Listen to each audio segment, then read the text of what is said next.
Hey, first grade! Hope you're having an awesome Tuesday today and you're ready to learn. So this week we're working some on creating our own word problem using a subtraction number sentence or equation.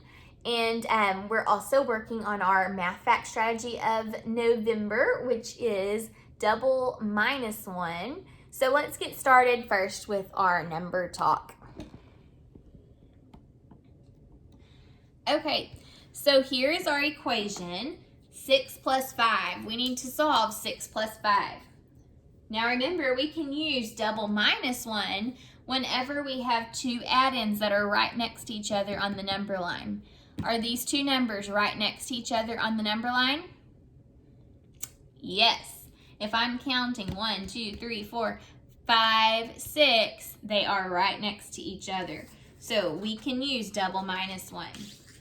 So we're going to keep using the 10 frame this week when we do this. That way we can really see exactly how this is working. And I'm going to actually use both 10 frames. That way everything is really easy to see here. Okay, so when we do double minus 1, we are choosing the larger add-in to double. So the larger add-in in this problem is 6. It is greater than 5. So we're going to double 6. So 6 plus 6 equals 12. Okay? Now we have one more that we had added to this problem at first to double it. So now we have to take that 1 away and do 12 minus 1 equals, so what is 12 take 1 away? 11. So that means 6 plus 5 is 11. See, with double plus 1, if we did double plus 1 instead of double minus 1, what we would be doing is doing 5 plus 5. So we'd be taking one of these away and doing 5 plus 5 equals 10. And then we'd be saying 10 plus that one we took away is 11. So that's the only difference between double plus 1 and double minus 1. When we do double plus 1, we start with the smaller add-in first and double it, and then add one more. When we do double minus 1, we start with the larger add-in first, and then we have to take one away after doubling it. So that's what you've got to remember about the two strategies, is just make sure you know when you need to add or when you need to subtract. Okay, let's work some now on our word problems. So this week we're working on when we're given a number sentence or equation, being able to generate our own word problem or make our own word problem. So let's just go ahead and use this number sentence we were just on. If we have 6 plus 5, what word problem could we make to go along with this number sentence? Okay, so I think this is what I would write, and this is an addition number sentence, so I need to make sure when I write my word problem out, it involves adding. So let's see. There were 6 blue balloons and 5 red balloons. Okay, so far, does this sound like addition? Sounds like it so far. Now, I am not done writing my word problem. Not done yet. I still need a question to ask about what's going on. Otherwise, it's not really a word problem. I've got to ask that question.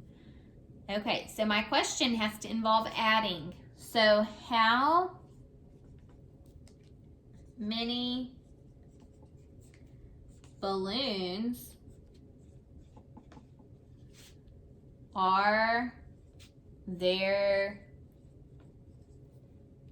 in all? How many balloons are there in all? Is that question asking me to add? Yes, because it's saying, okay, there are 6 blue and there are 6 red. How many are there in all? So that means all together. I wasn't getting rid of any, I was adding them together. So we can solve it now. And we actually already know the answer because we just did this equation a while ago. But I could use double minus 1 to help me get the answer. I could say 6 plus 6. I know that double is 12. And then 12 minus 1 is 11. So how many balloons are there in all? There are 11 balloons in all. I could have drawn out a picture or used counters also. No matter how I did that, it would still equal 11. Okay, let's look at a different equation.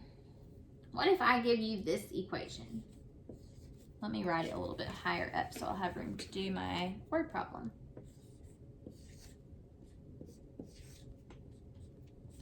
Okay, if you were given this equation, what word problem or story problem would you write? Pause for just a minute and think about what you would ask and say.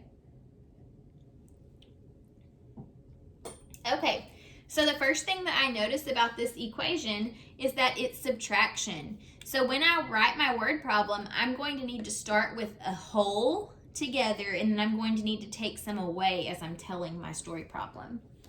So how about we do, there were 20 pumpkins at the store. Okay, so my first sentence, does it match what's going on here in my word problem? There were 20 pumpkins at the store. So far, that goes along with what I've got. Now let's make sure the next part is involving taking away how many? 10. Okay, so 10 of the pumpkins were sold. Does that match minus 10? If I've got pumpkins and I take away or sell 10 of them, that is subtracting 10. So far we're on the right track.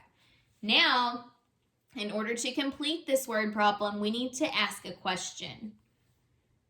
We could say, how many pumpkins are left?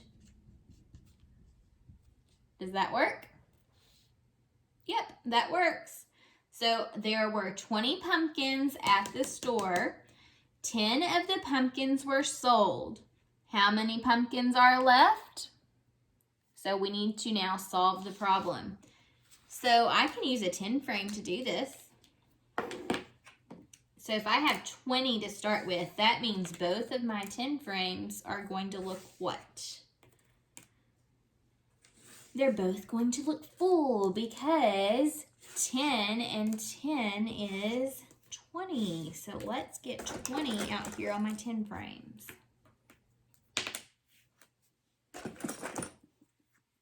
Okay.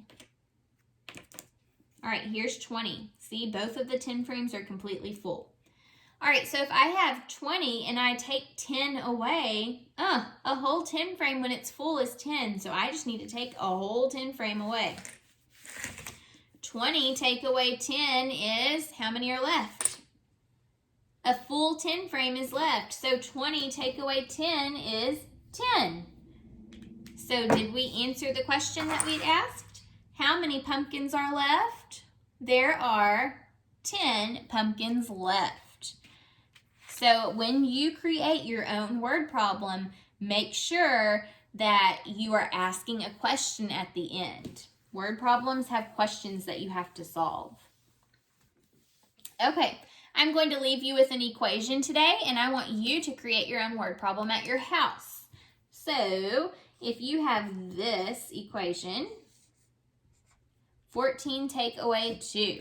At your house, I want you to either write a word problem on a piece of paper, make sure it includes a question, or you can ask an adult, or not ask, but tell an adult what your word problem is and ask them to solve it.